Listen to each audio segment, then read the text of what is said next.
Nós paramos na aula anterior, eu falando um pouquinho de Gênesis para vocês. Fiz a introdução ao livro, depois pegamos a Bíblia e fomos passando. Se eu não me engano, nós paramos no capítulo 4, confere? Então vamos abrir, e eu não vou fazer muito detalhadamente, apenas vou mostrar para vocês os pontos de destaque de cada capítulo, principalmente uma caminhada até o 11, que eu falei para vocês que é crucial. Depois eu mostro para vocês aí do 12 para frente, já é uma história mais, vamos falar assim, mais familiar, que vai culminar lá no Êxodo, que é o que nós vamos estudar essa noite. Mas vamos lá. Então nós aprendemos até aqui várias coisas importantes, né, de Gênesis 1 até Gênesis 4, e no Gênesis 5 nós vamos encontrar uma descendência, uma outra vertente da descendência de Adão. Se no capítulo 4 nós encontramos a descendência de Adão pelo viés de Caim, aqui nós vamos encontrar pelo que deveria ser conforme a descendência de Enoque. E aí nós vamos encontrar de Abel. E aqui nós vamos encontrar algo diferente do que nós vimos antes. E o destaque aqui para o capítulo 5 é quando nós vamos encontrar uma figura chamada, existe um refrão, uma nota triste, né, nesse capítulo. Esse capítulo ele fala, ele tem um refrão: as pessoas viveram tantos anos e morreu, e morreu, e morreu. Então sempre nós temos a ideia da consequência do pecado, o que nós não tínhamos no início, no propósito original de Deus para o homem, mas isso seria por consequência ao pecado. Nós vemos aqui de forma nítida que tem acontecido, as gerações viviam e morriam. Temos a questão da longevidade. A longevidade para muitos é uma questão mitológica, eles não acreditam que existiam, muitos pensadores acreditam que não era dessa forma, tem dificuldade em crer, mas da forma como nós encontramos Gênesis, a condição climática era favorável para a existência das pessoas tanto tempo na face da terra. Tanto é que nós encontramos, depois do dilúvio, há um declínio acentuado no tempo de vida das pessoas, mas antes do dilúvio nós vamos encontrar pessoas vivendo 900, 800, 700 anos com muita naturalidade. Era bastante normal para eles. Quem faz a curva aí fora de todos eles é Enoque. Enoque, ele viveu diferente dos outros, porque ele viveu e não morreu. Ele é a luz que está brilhando aí no capítulo 5. O sermão de Strutioiote, quando ele fala de Enoque, ele fala que nós encontramos a queda no capítulo 3, a escuridão no capítulo 4, que é a descendência de Caim. No capítulo 6 nós encontramos a depravação do gênero humano e Deus se desgostando do homem, mandando o dilúvio, planejando o dilúvio. Mas no capítulo 5 nós temos uma estrela radiante, que é Enoque, o homem que andou com Deus. Se no jardim do Éden Deus andava com o homem, agora nós encontramos fora do jardim do Éden homens que andavam com Deus, e Enoque é um deles. Então o destaque do capítulo 5, quando vocês lerem, e se vocês já leram, vocês vão ver que Enoque se destaca. Capítulo 6, nós vamos ver, o título da Bíblia fala, a malignidade humana e o juízo de Deus. Nós vamos ver o Senhor planejando acabar com o gênero humano, destruir a humanidade, só que ele vai encontrar por graça e misericórdia. Ele olha para Noé, vocês vão encontrar uma dificuldade que de repente vocês vão ter, está em algumas dificuldades. No capítulo 6 ele já é um pouco mais difícil. Tem a questão do início, né, desse capítulo, quando fala bem assim: então quando a humanidade começou a se multiplicar sobre a face da terra e nasceram muitas mulheres, os filhos de Deus viram que as filhas dos homens eram atraentes e escolheram para si aquelas que lhe agradavam os olhos, E aí o Senhor, no versículo 7, vai falar: declarou o Senhor: farei desaparecer a superfície do solo, os seres humanos que criei, todos os homens, os grandes animais, até os pequenos seres e as aves dos céus. Arrependo-me de havê-los feito. E aí nós vamos encontrar Deus se arrependendo, né, na linguagem do escritor de Gênesis. E depois nós vamos encontrar na Bíblia que Deus não é homem para que se arrependa. Na verdade, é uma forma de dar o sentimento humano a Deus, precisava expressar o desgosto de Deus. Então ele utiliza essa figura de linguagem para poder mostrar que Deus estava absolutamente insatisfeito. Mas logo na frente, versículo 8, muda novamente a história, porque tem um contudo aí, né? E vai falar o seguinte: contudo, a Noé o Senhor demonstrou sua graça e misericórdia. E aí o texto passa a contar a história de Noé. No capítulo 6, nós vamos encontrar como que Deus viu graça na vida de Noé. Tem uma coisa que eu falei para vocês na semana passada, com relação à arca. Eu tinha até perguntado a vocês se vocês já tinham estudado alguma coisa sobre a arca de Noé. Se lembram disso? Unge, ele faz um comentário interessante e se remete exatamente àquilo que eu havia falado para vocês. Ele vai dizer bem assim: a arca que Noé devia construir era um tipo de Cristo, como que guarda seu povo do julgamento, lá em Hebreus 11:7. Especificamente o remanescente de Israel, que se voltará para o Senhor na grande tribulação. E aí ele vai citar Isaías. Betume, que é uma palavra utilizada aí no versículo 14, vem de uma raiz semelhante à da palavra hebraica traduzida por expiação em outras partes. Levítico 17:11 é citado, como outras também. Como tal, seu uso pode ter um significado típico com respeito à expiação de Cristo, que mantém fora as águas do julgamento. Então eu não acredito que é à toa que essa palavra aparece aí, o betume, que é aquilo que preservaria as pessoas vivas dentro da arca, porque o betume fazia separação, vedava a madeira para que a água do dilúvio, que simbolizava o juízo de Deus, não alcançasse aqui Noé, sua família e os animais que estavam dentro da arca. Então nós encontramos tudo isso no capítulo 6, que dá um excelente sermão sobre Jesus Cristo, né? Você prega Gênesis 6 e pode pregar sobre Cristo à vontade, porque cabe. O juízo de Deus pelo dilúvio, ele manda o dilúvio, só ressaltando por que eu li o início do capítulo 6 de Gênesis, é por causa dos nefilins, que aí há muita divergência de pensamento sobre isso, se eram anjos, se eram gigantes, mas fato é, isso aqui foi colocado para mostrar para nós, tão somente como que Deus havia se desagradado e como entrou a depravação do gênero humano, como isso foi avassalador. Outra dificuldade que nós vamos ter, que os críticos olham para o texto e muitos não acreditam, é que a história do dilúvio não é uma história particular do povo de Israel. Não sei se vocês já ouviram falar, mas os povos perto sempre tinham histórias semelhantes. E os hititas, a Mesopotâmia, tinha também a história. A única diferença é que o sucesso sempre teve, da mesma forma como Noé sobreviveu ao dilúvio, os personagens da história desses povos próximos a Israel também sobreviveram. Só que eles não tinham em Deus o seu salvaguarda, não foi Deus que os salvou. Eles criam que aquilo ali havia sido um fracasso dos deuses, a sobrevivência deles, porque os deuses desejavam de fato a consumação deles. E se nós olharmos para o dilúvio, não é assunto em pauta, não estou pregando nenhum sermão expositivo, estou apenas passando de algo.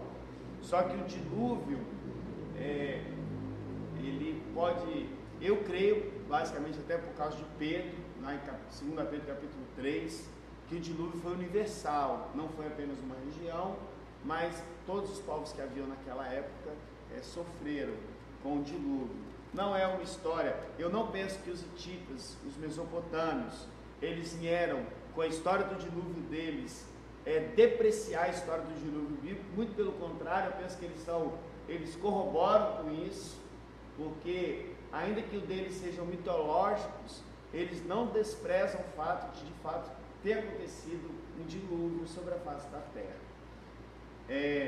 Capítulo 8 mostra Deus baixando as águas, acabando então com o dilúvio, e mais uma vez, se Deus havia feito uma aliança lá no Jardim do Éden com Adão, agora quando termina o dilúvio, Deus abençoa Noé e seus filhos e refaz a aliança.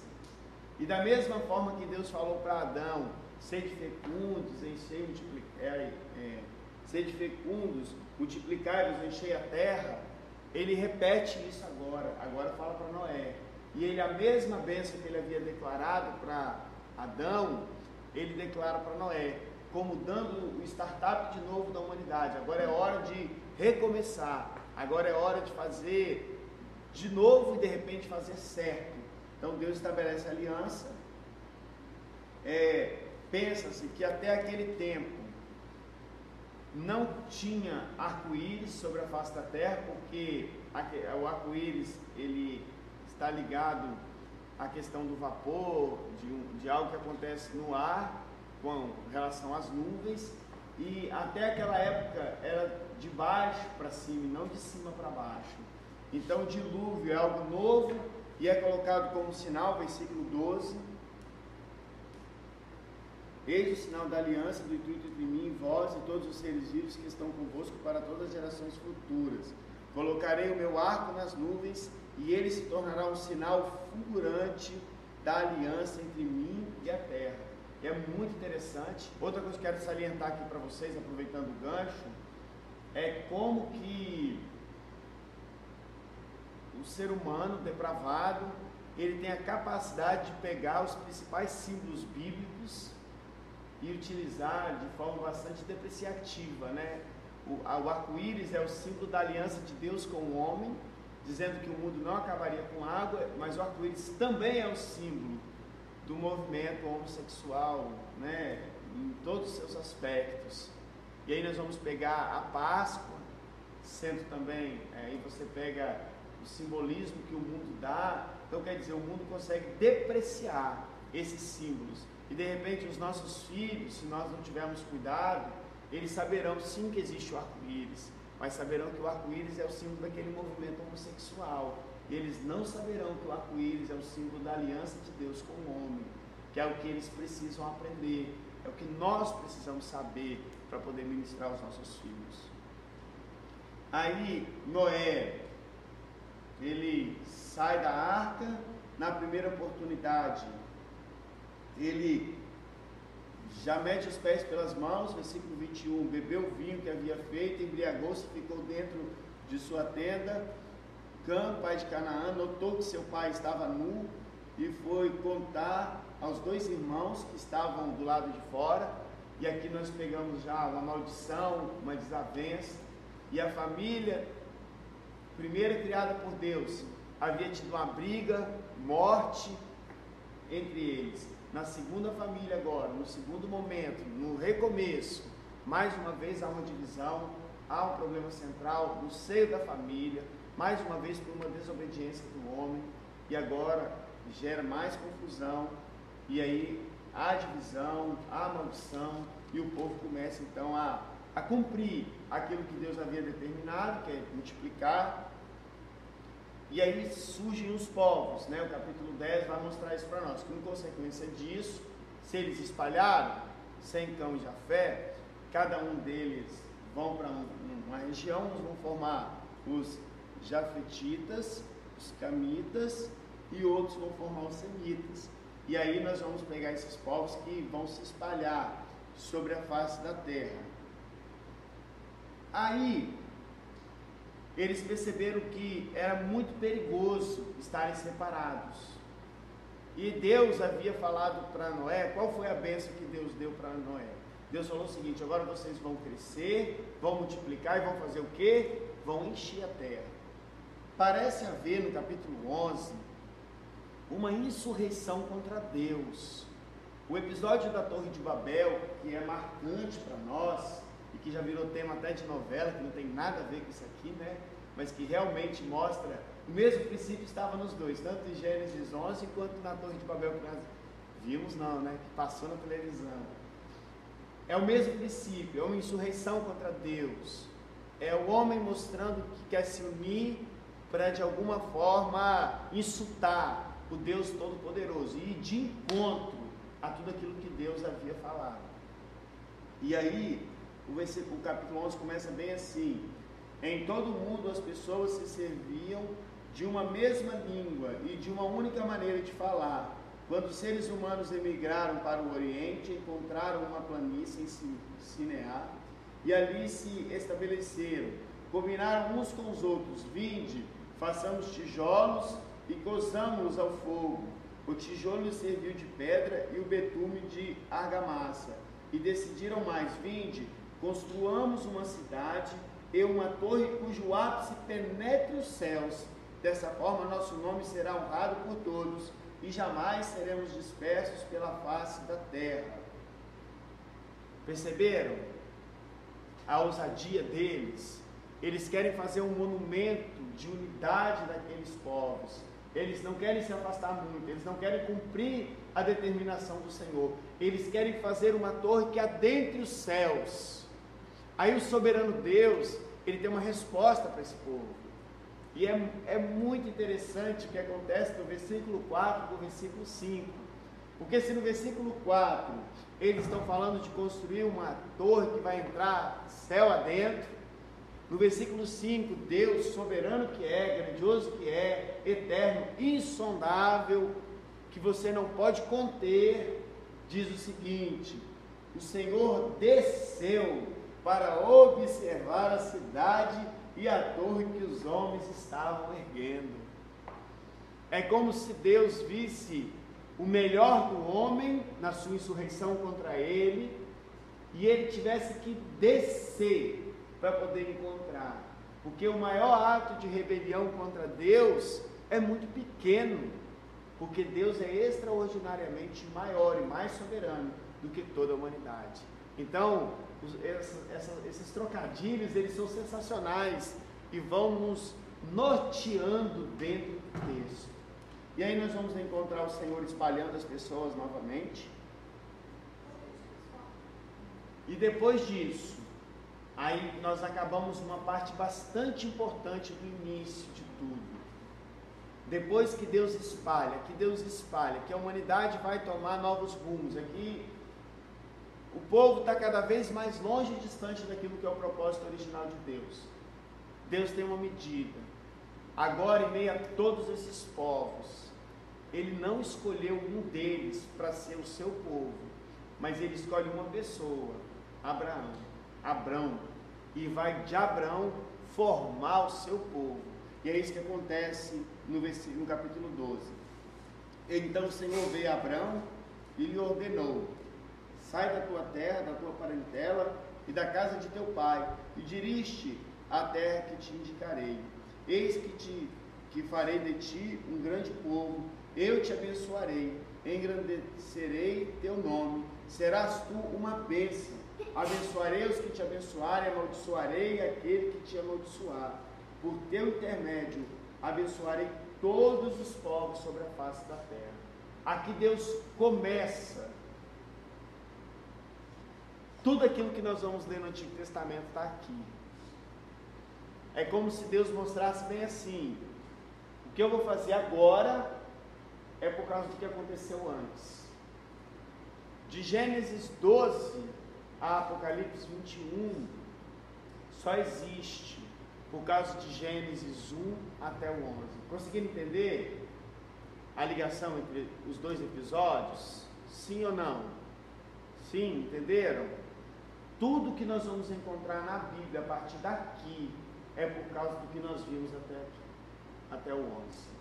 E daqui para frente nós vamos encontrar Deus abençoando esse homem que estava fora desse grêmio, mas não deixava de ser descendência de Adão, não deixava de ser plano de Deus.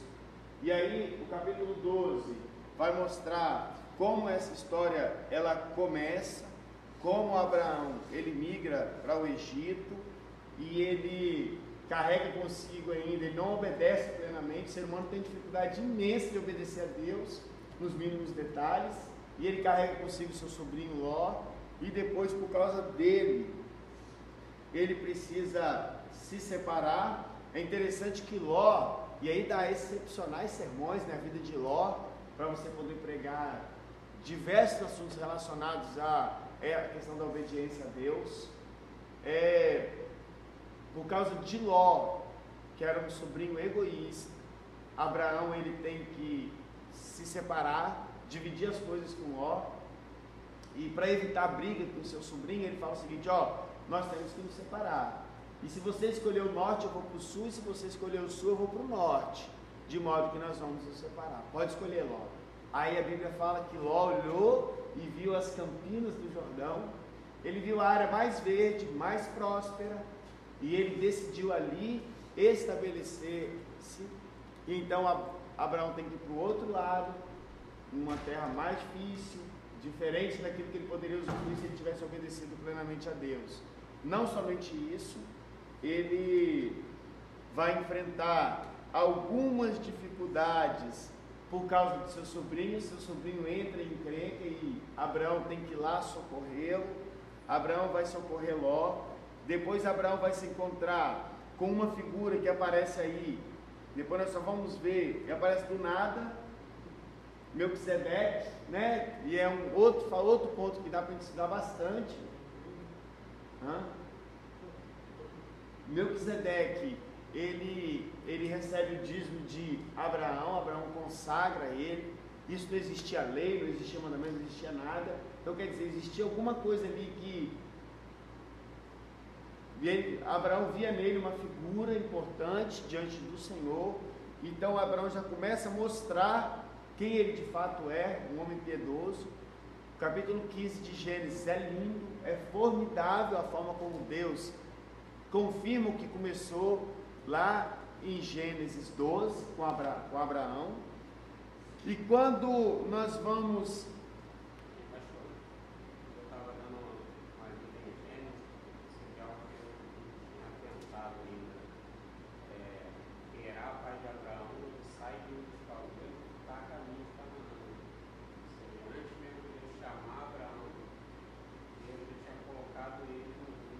Isso aí, no coração dele, na direção que ele deveria. Mora no meio do caminho, mas a Bíblia diz que ele tinha decidido. Na verdade, a gente entende que Deus já tinha. Isso aí. Ele estava trabalhando antes mesmo de chamar Abraão. Já viu uma prática. Tanto é que nós não podemos também ser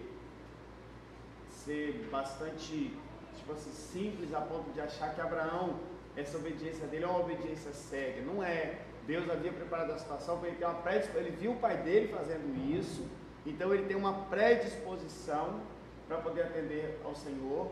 É interessante que, por certo, Abraão ele era monoteísta ou politeísta? Por certo, ele era, pelo que eu expliquei para vocês na semana passada, se vocês lembrarem, ele era politeísta. Então ainda ele não tem essa imagem perfeita do Deus único de Israel, mas ele crê que é mais um Deus que o está conduzindo até o Senhor e marcando e mentoreando ele através da história, para que ele tenha o coração dele voltado tão somente para Deus como o único Deus. Deus faz mais um espetáculo lindo de aliança no capítulo 15. Aí o que acontece no capítulo 16? Está lá Abraão fazendo tudo errado de novo. Agora Sarai, sua esposa, quer ajudar Deus. Fala: é impossível eu conseguir fazer alguma... nós temos esse filho, mas nós temos a serva Agar, e ela pode te dar isso, esse filho. Então eles vão e desobedecem, e aqui está a raiz de muitos problemas que poderiam ter sido evitados até hoje. Obrigado, irmão. Mas que não foi por causa da desobediência do homem. Tem um versículo em Hebreus 11 bastante interessante, não sei se vocês já se atinaram para ele.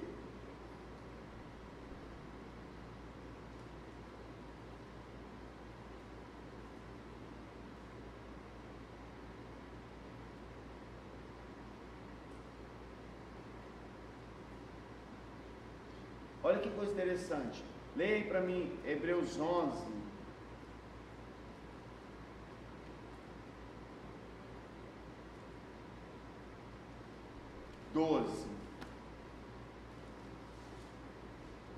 Sendo assim, aquele homem já sem dignidade, nasceu uma descendência tão numerosa como as estrelas do céu, e incontável como os grãos de areia à beira-mar. Em outra versão, essa é a mesma versão da minha, que fala da virilidade, está falando aí de Abraão. Em outra, vai falar bem assim, de um já amortecido, ou seja, ele já não tinha mais condições para que o milagre fosse pleno. Mas antes disso, eles tentaram facilitar as coisas, e aí vieram os ismaelitas, povo pelo qual mais tarde José foi vendido e levado para o Egito, que é onde nós vamos estudar, vamos começar a estudar essa noite, o texto de Êxodo. E aqui nós vamos perceber, então, a desobediência, mais uma vez, a desconfiança, o estabelecimento da circuncisão. Aqui nascem os presbiterianos, né, como sinal da aliança com o Senhor. Quando Abraão completou 99 anos, o Senhor lhe apareceu e declarou: eu sou El Shaddai, Deus Todo-Poderoso, anda na minha presença e ser íntegro, eis que estabeleço minha aliança entre mim e ti, multiplicarei grandemente a tua descendência. Então ele vai, prostra-se, adora, ele recebe aquilo que Deus havia prometido para ele, né? Agora ele vai conceber, vai ter um filho, com 99 anos de idade, ele faz isso. Ele vai agradecer a Deus, eles vão, mais uma vez, entrar para dentro daquilo que é o propósito de Deus. Quando nós chegamos em Gênesis 19, nós vamos encontrar mais um pouquinho de Ló, né, da história de Ló. Mais uma vez Abraão tem que parar a sua vida e dar atenção àquele sobrinho. Lembra da desobediência inicial? Ela continua carregando algumas coisas para ele. Sodoma e Gomorra vai sofrer o juízo de Deus, e Ló está lá no meio, e tem uma oração que eu me lembro que quando eu preguei esse sermão lá em Taquara, aí tinha um amigo meu que falou bem assim: pastor, aí fica difícil, hein, porque esse texto é arminiano, porque Abraão vai caindo até se tivesse um. É como se Deus falasse: tá bom, por um eu deixo, né? Então Deus resgata. Deus não deixou de cumprir o propósito dele. Ele tirou Ló, conforme era a oração de Abraão, mas destruiu a cidade, porque esse era o intento do Senhor. Assim como Deus fez com Jonas, o povo se arrependeu, não destruiu Nínive, mas 100 anos depois ele vai destruir. Acontece a mesma coisa aqui. Depois nós vamos encontrar a história deles se desenrolando, dessa família. Mais uma vez Deus testa a fé de Abraão. Aí Deus vai cada vez mais. Todas essas experiências, elas estão apontando para o relacionamento de Deus com Abraão, para ele estabelecer bem o monoteísmo no coração dele. Ele precisa entender que é o único Deus, e as experiências, elas são necessárias para o amadurecimento de Abraão. Abraão, então, ele se aproxima mais do Senhor, ele vai entregar, ele tinha confiança que Deus tinha poder para ressuscitar aquele filho que havia dado. Aquele filho já não pertencia, ele era do Senhor. Então, e Isaac é um antitipo de Cristo também, ele tipifica Cristo sendo entregue pelo próprio Pai, né, diante da oferta que Abraão vai fazer. E depois disso, nós vamos encontrar todo o desenrolar. A Isaac vai ter os seus filhos, Jacó e Esaú. Deles vão sair as 12 tribos. Nós vamos encontrar a história deles sendo desenvolvida daí até o final, como vocês já devem conhecer bastante. Não vou ficar passando capítulo por capítulo, não vai ser de Gênesis não, mas eu acredito que eu caminhei até aqui para dar para vocês um norte de como que tudo aconteceu e por que essas coisas aconteceram. Então aí vem Abraão, Isaac, até chegarmos em Jacó. De Jacó nós temos as 12 tribos. Essas 12 tribos, elas são levadas, a família de Jacó é levada para o Egito por causa da hostilidade dos irmãos de José com ele. José, ele é vendido por causa da soberania de Deus. Era Deus que estava conduzindo tudo aquilo. E aí nós podemos tirar aplicações formidáveis para a nossa vida. Primeiro que, ainda que as piores desgraças possam acontecer na nossa vida, Deus está no controle. Pensem bem, José era para ter morrido. Quando os irmãos jogaram José no poço, a ideia deles era fazer o que com José? Matar José. Mas aí, por causa da consciência de Simeão, ele vê uma carruagem de ismaelitas passando, decide vender o irmão, vende o irmão, que também é um antitipo de Cristo, porque ele vende o irmão por 30 moedas de prata, assim como Cristo haveria de ser vendido mais tarde. Ele é levado para o Egito, eles se livram do problema momentâneo, mas o que eles fizeram de ruim para o irmão, no futuro vai ser convertido em bênção para eles, porque é esse irmão que eles vendem, que eles não mataram, que vai dar condições de sobrevivência para eles.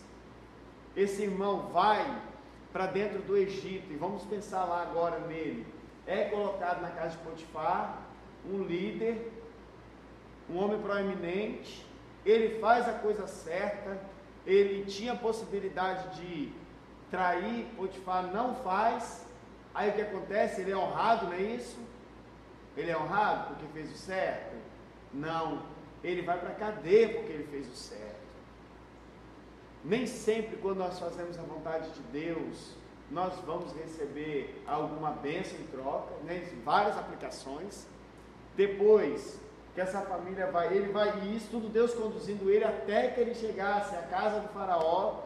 Ele vai ser preso na prisão lá, ele revela, ele tem o dom da interpretação de sonhos, ele usa isso para poder granjear posições, ele interpreta o sonho de faraó, ele ganha proeminência no domínio de faraó. Abaixo de faraó era José. Acontece de Deus mandar um período de seca, o povo então é obrigado a fugir, e o povo vai fugir para onde? Vai fugir para o Egito. José faz aquele jogo que vocês já conhecem, de receber os irmãos, não se revelar imediatamente, até se revelar para o seu pai, revelar para os seus irmãos, e toda a família vai para o Egito, ser bem tratada, ser cuidada, pelo menos a princípio, por ele, por José, dentro do palácio, junto com o faraó, e vai viver um tempo de sobrevivência, de abastança, numa época de escassez. Tudo isso por causa da benevolência do irmão, que não guardou rancor, que teve tranquilidade em perdoar, teve o coração aberto para o perdão, o que não é muito fácil também, né, que é perdoarmos. E aí nós entramos no Êxodo. Quando nós entramos no Êxodo, nós já temos essa família estabelecida lá. Aí, tanto no Gênesis quanto no início de Êxodo, vai mostrar esse povo entrando, quem são os descendentes que entraram para o Êxodo, para o Egito. E aí nós vamos estudar esse livro. Antes de falar sobre ele, e por mais que seja um panorama, né, é até puxado, né? É bom que agora a gente vai variar um pouquinho. Contar assim é cansativo até para mim. Tem hora de vontade de correr para romper logo. Mas eu acredito que dentro de Gênesis, eu deixei alguma lacuna que vocês consideram importante, dentro do que vocês passaram, que vocês conhecem. Tem alguma dúvida? Para que eu não entre em Êxodo e atropele algum pensamento de vocês? Ficou alguma dúvida? Não ficou? Por que eu contei a história para vocês e Faraó era benevolente com José e sua família, e nós vamos entrar no êxodo do povo querendo ser liberto do Egito? O que aconteceu? Vocês sabem por quê? Multiplicaram muito, né? Eles multiplicaram muito, e aí o pessoal, o faraó, achou que se não tivesse uma resolução lá, eles iriam. Faraó é um nome ou um título? Não é nome. É título. Título de todos Os governantes do Egito.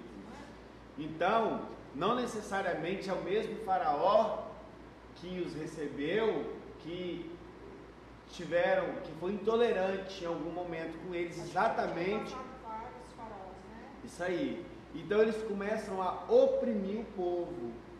Eles começam a oprimir. Nós vemos então um período de opressão. E agora esse povo, ele vai precisar da libertação do Senhor. E só Deus vai poder libertá-los, mas Deus vai fazer isso da forma humana, que é o que nós vamos estudar a partir de agora. Vamos fazer então o panorama de Êxodo, e aí na semana que vem, a gente entra e faz esse breve apanhado assim, do livro também. Beleza? Vamos tentar então, hein? Vamos ver se a gente vai conseguir ir muito longe hoje. Esse negócio aqui. Vamos lá. Antigo Testamento, Êxodo. Êxodo significa saída ou partida. O livro registra o nascimento da nação de Israel, a outorga da lei, da Torá, e a adoração ritual entre os israelitas. Nós vamos encontrar pelo menos esses três elementos aqui acontecendo. Então nós não temos ainda, vamos por partes. Deixa eu explicar cada uma dessas partes. O livro registra o nascimento da nação de Israel. Por que eu estou falando isso? Eles entraram para o Egito como uma nação. Entraram como o quê? Uma família. Eles eram uma família. A constituição da nação acontece dentro do Egito, sob a dinastia do faraó. É ali que é formada a nação que deseja sair para o deserto. A outorga da lei, a entrega da lei, é ali que nós vamos encontrar Deus entregando a lei para eles, recebendo a lei, os 10 mandamentos, e a adoração ritual entre os israelitas. O que acontece também em Êxodo, vocês se lembram? O que começa lá no Êxodo? Começa a ter adoração através do tabernáculo. Agora, eles recebem a orientação do Senhor para construir o tabernáculo. Então nós pegamos esses três elementos que são importantíssimos para nós entendermos. E é interessante que a história é crescente. Parece que não tem nada novo, mas é muita coisa nova acontecendo. Viu o Gênesis como é que foi carregado? Olha Êxodo agora, já promete para nós. Nós estamos caminhando já para muita coisa boa que nós vamos entender. Aí deixa eu perguntar para vocês. A nação de Israel, que surge agora no Êxodo, ela é falada em qual parte da Bíblia? Toda a Bíblia. Daqui até o final você vai falar do povo de Israel. A lei é esquecida? Não é esquecida mais, ela foi estabelecida e nós vivemos, a lei que foi dada para Moisés, lá no Êxodo, é a lei que nós a servimos até hoje. Nós seguimos a lei dada por Deus, da mesma forma que foi estabelecida lá, com algumas mudanças, algumas adaptações, mas o princípio legal é o mesmo. E a adoração ritual entre os israelitas. A decisão da adoração ser como ela é, ritual, como foi no passado, como é hoje, ela é uma decisão de Deus. O nosso Deus é um Deus ritualista. Ele é o Deus do símbolo. Eu já disse isso para vocês, eu vou reafirmar.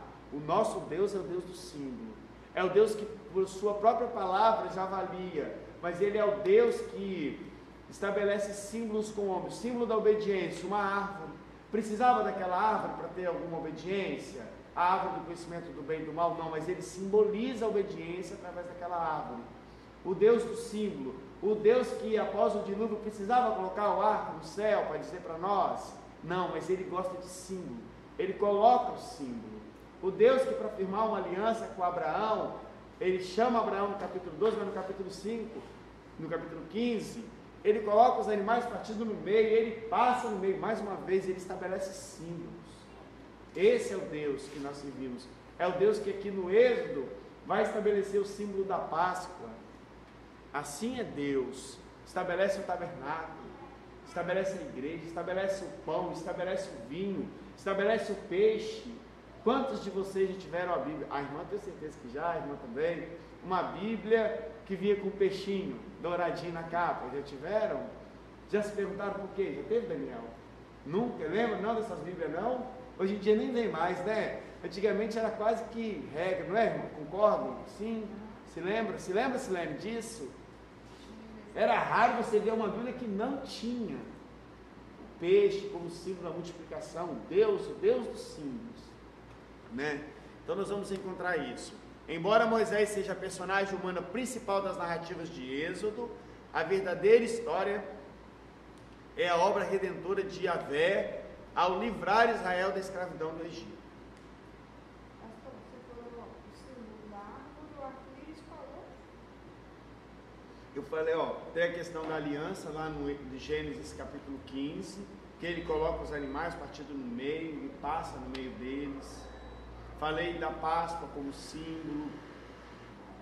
Depois eu posso falar mais, depois a gente pode fazer um apanhado. Só da nova dos símbolos, que quando lembra símbolo,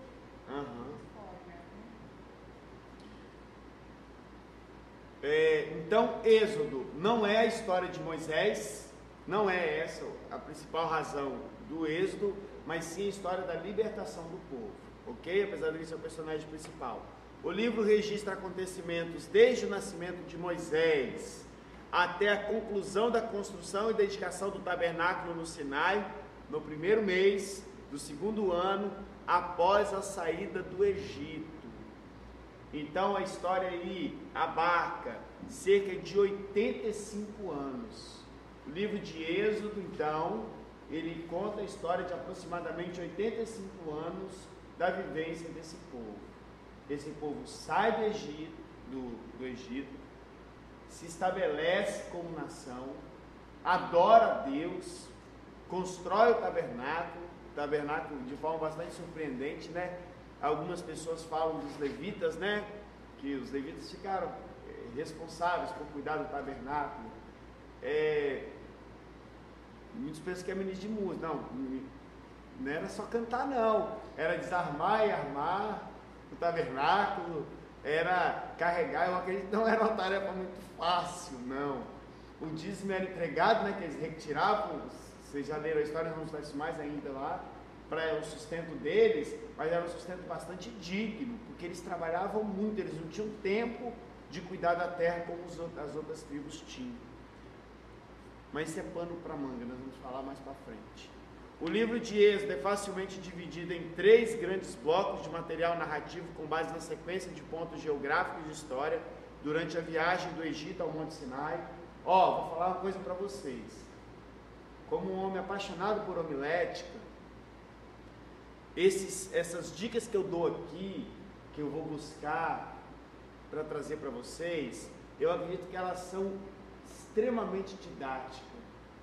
Se lembram? Vocês vão enxergar Gênesis de maneira diferente, se é que vocês, de repente, eu não trouxe algo novo para vocês quando eu falei da divisão, porque não tem nada novo nisso aqui que eu estou trazendo. Mas vocês concordam que, e quando eu vou explicando, faz sentido ou não faz sentido? E estudar assim, não dá um norte para a gente melhor? Êxodo é a mesma coisa. Êxodo tem suas divisões. Ele tem 3 grandes blocos. Israel no Egito, que vai do 1 até o 13:16. Se você ler Êxodo, até o capítulo 13, o povo está dentro do Egito. Jornada de Israel no deserto, é aquele texto que fala que o povo pulava e dançava na presença do rei, o exército vindo atrás, fogo comendo, e o povo feliz da vida, passando pelo meio do Mar Vermelho. Já viram assim, não? É mais ou menos por aí. É nesse pedaço aqui, que eles se inspiraram para escrever esse hino, do 13 até o 18. Israel no Sinai.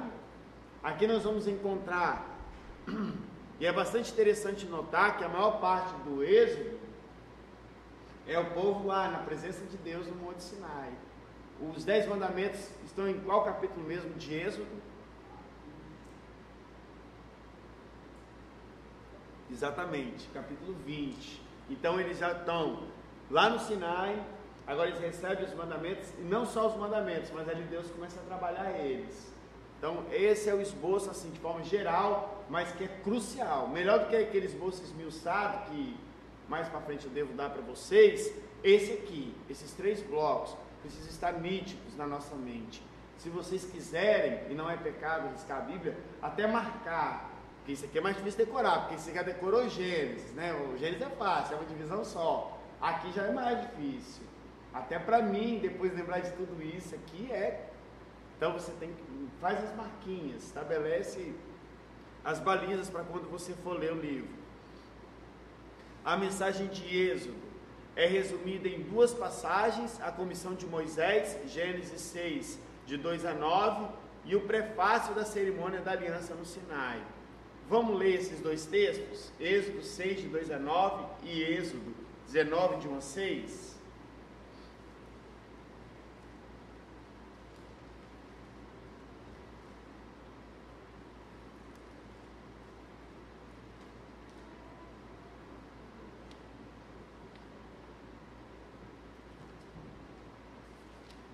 Pode ler alguém para mim, fazendo um favor.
Isso aí, então esse é o comissionamento. Aqui você tem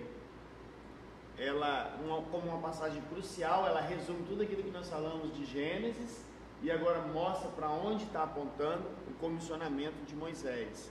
E lá na cerimônia da aliança, Êxodo 19, de 1 a 6, podem ler para mim também, fazendo favor.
Bastante interessante, até mesmo a ligação entre as 2 passagens agora, né? Antes fala para o povo que ele haveria de fazer, depois ele mostra para o povo: olha, não falei que ia fazer? Eu fiz, libertei vocês, estabeleci minha aliança, quero que vocês sejam meu povo, a nação separada, o sacerdócio santo. Esse é o desejo de Deus para eles, uma vez que eles obedecessem ao Senhor. Os elementos da mensagem incluem o julgamento da nação opressora, o Egito, né? O Egito seria julgado como foi, o livramento de Israel da escravidão pelo braço forte de Javé, o que aconteceu também, e a instituição de Israel como posse especial de Deus entre os povos. Ele mostra isso aqui na aliança do Sinai, Êxodo 19. Eles não são qualquer nação, eles são uma nação especial para Deus. Deus os fez, Deus decidiu os amar e Deus tem os amado e cuidado deles. O Êxodo, livro sobre a redenção do povo da aliança, complementa Gênesis, o livro da inauguração da aliança, e apresenta Levítico, o livro da santidade para o povo da aliança. Então nós vamos aprender aí sobre a inauguração da aliança, a redenção desse povo da aliança e a preparação desse povo da aliança através da santificação, que é o que nós vamos estudar no próximo livro, que é Levítico. Temas principais. Esse livro vai trazer alguns temas principais, e aí eu quero apresentar para vocês. A supremacia de Yahvé sobre divindades pagãs. O texto de Êxodo declara que o confronto entre Moisés e o faraó é na verdade a luta cósmica entre o Deus verdadeiro Yahvé e os deuses falsos da região egípcia. Lembra que eu falei para vocês que de forma pedagógica Deus ia ensinar o monoteísmo? E é exatamente isso que ele está fazendo. Trabalhou na vida de Abraão, só que o povo era uma família, vamos lembrar disso, e essa família era cercada de outros povos, e todos os outros povos eram politeístas. E muitas vezes quando você está sozinho, você acha que a voz do povo é a voz de Deus, e aí você acha que porque você pensa diferente da maioria das pessoas, você está errado. E aí Deus começa a mostrar para eles como que ele vai provar isso, fazendo uma clara demonstração do seu poder sobre as divindades que eram cridas, o politeísmo egípcio. Yahvé colocou Moisés por Deus para que pudesse se opor ao faraó em pé de igualdade, já que o cargo de faraó era a expressão física do deus do sol, Atom ou Ra. Então nós vamos ter, quando a Bíblia fala que Moisés foi colocado como Deus, é exatamente nesse sentido, para ele fazer frente com o faraó, e é o que nós vamos encontrar aqui. As pragas e os deuses do Egito. Já fizeram algum estudo sobre isso? Cada uma dessas pragas, ela representa um deus do Egito. Nilo transformado em sangue. Êxodo 7, de 14 a 25. E aí estava combatendo qual deus lá do Egito? Quinum, guardião do Nilo, Rapi, espírito do Nilo, Osíris, o Nilo era seu sangue. Então, quando isso aconteceu, era exatamente esse Deus que estava sendo afrontado. Rãs, Êxodo 8, de 1 a 15, Ect, com forma de rã, Deus da ressurreição. Então, eles tinham um Deus nesse formato, Deus vai lá e manda para desonrar. Piolhos, Êxodo 8, 16 a 19, aí na pesquisa que eu fiz, mostra um monte de contradição, repetia, eu achei melhor seguir e deixar em branco, tipo assim, não sei ao certo. Muitos colocavam lá vaca, mas eu não entendi qual foi a relação, não consegui. Mas aí mais para frente tem as úlceras nelas, então ficou meio que, mas também pode ser, mas parece que foi duas pragas para a mesma situação, que eu vou mostrar aqui. A outra também são as moscas, né, de Êxodo 8, de 20 a 32. Mas eu não tenho dúvida, né, porque eu não achei que não tinha significado. É muito mais pela minha deficiência do que o texto ele carrega em si, né, alguma coisa o Senhor usou. Não ia perder aquela demonstração de poder à toa ali. Morte dos rebanhos, que é o que vai acontecer em Êxodo 9, de 1 a 7. Ator, Deus à mão, com forma de vaca. Apis, touro do Deus, né? Ele vai mostrar, esse Apis aqui é o touro de um Deus que eles tinham. Então, quando ele fere o rebanho, ele está humilhando esse Deus. Pitar, símbolo de fertilidade. Neves, touro sagrado de Heliópolis. Então, tudo isso estava sendo afrontado. Feridas purulentas, Imhotep, deus da medicina. E Granias, Nut, deusa do sol. Gafanhotos, Ísis, deusa da vida. Sete, protetor da colheita. Trevas, Ra, Atem, Atum, Horus, todos deuses do sol.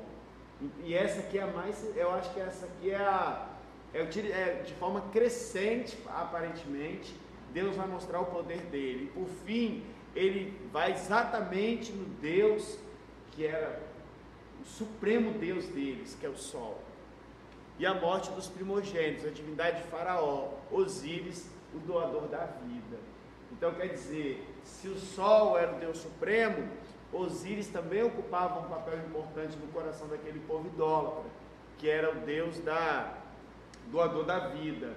E Deus mostra o seu poder de duas maneiras, porque aí os estudiosos vão desmistificar as pragas, porque é normal fazer isso também.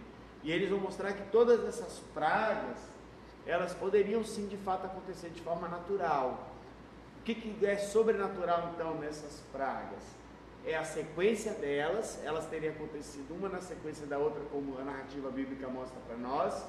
E a outra característica disso é que lá o povo judeu não foi atingido, o povo de Israel não foi atingido por essas pragas. Aí está o milagre.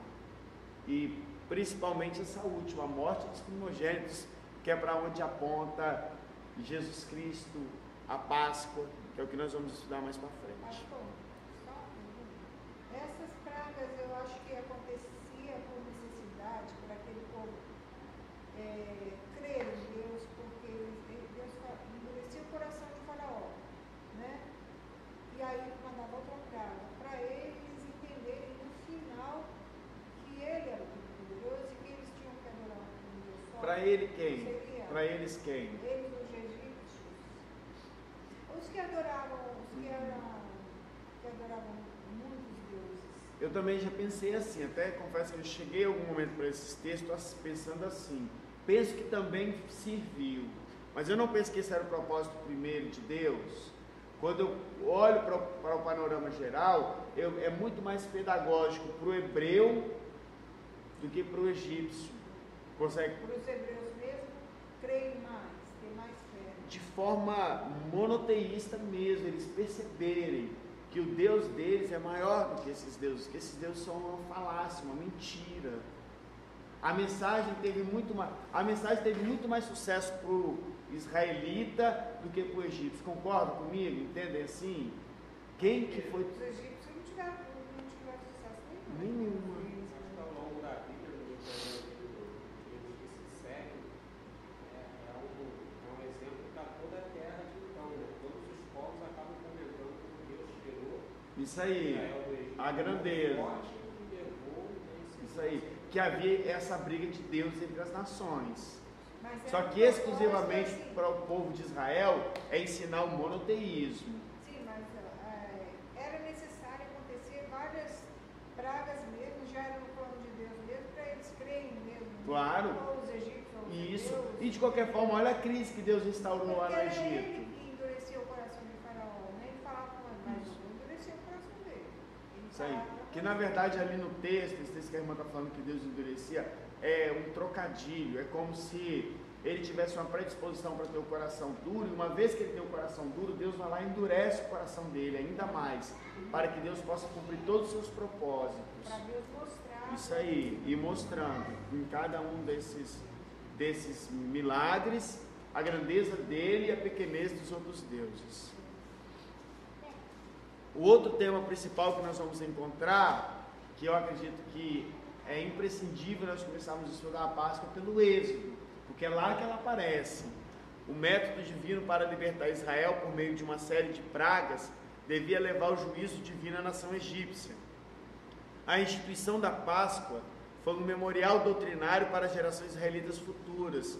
Como lembrete do ato poderoso de Yahvé na história, ela devia inspirar nos hebreus reverência e adoração alegre. As duas coisas, porque a Páscoa ela tem um pano de fundo triste. Qual o pano de fundo da Páscoa? A morte dos primogênitos. Então isso gera temor, reverência, respeito, ao mesmo tempo, livramento.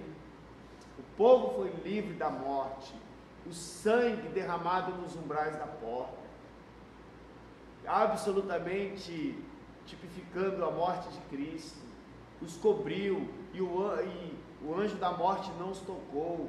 Então é um momento de adoração alegre. Deus nos livra da morte, mas Deus pune com juízo aqueles que não têm a proteção do sangue, do Cordeiro, e aí aponta para Cristo.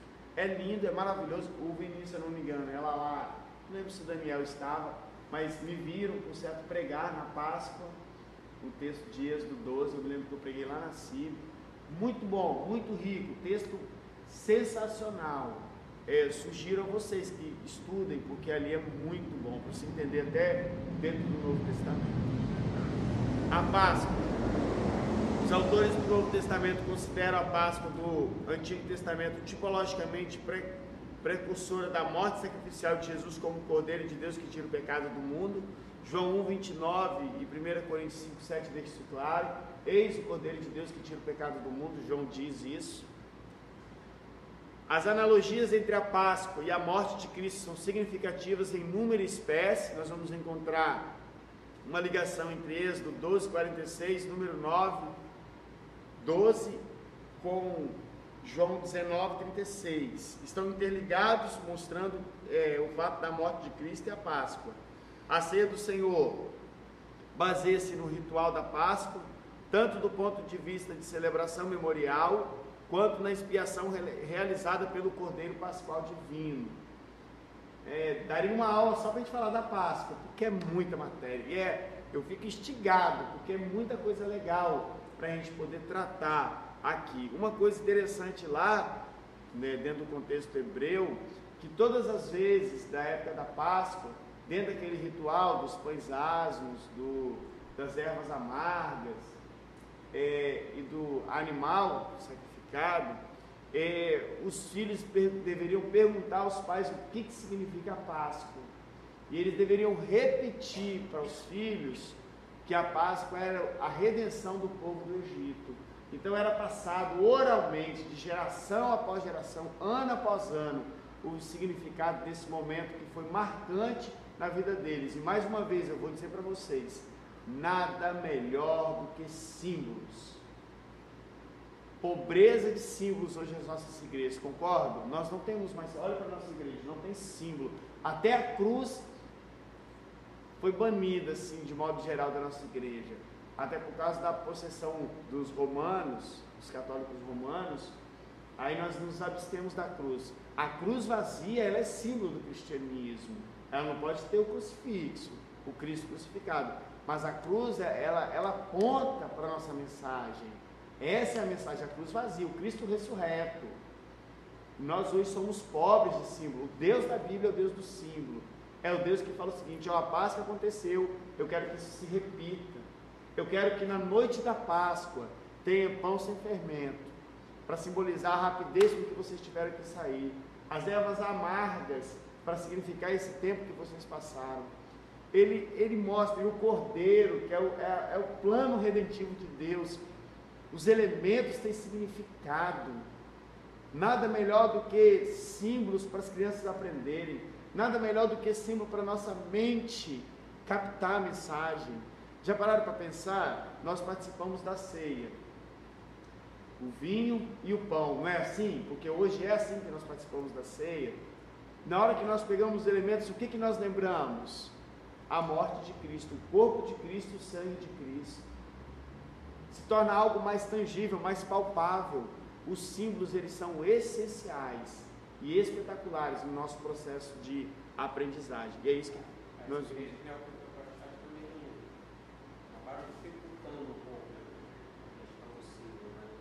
O excesso de utilização, da má utilização dos símbolos, plástico, barro, sal, Aí nós combatemos isso. A gente, para combater, acaba indo para outro extremo. Isso aí. Não, qualquer tipo de símbolo é ruim, é prejudicial, para materializar a fé.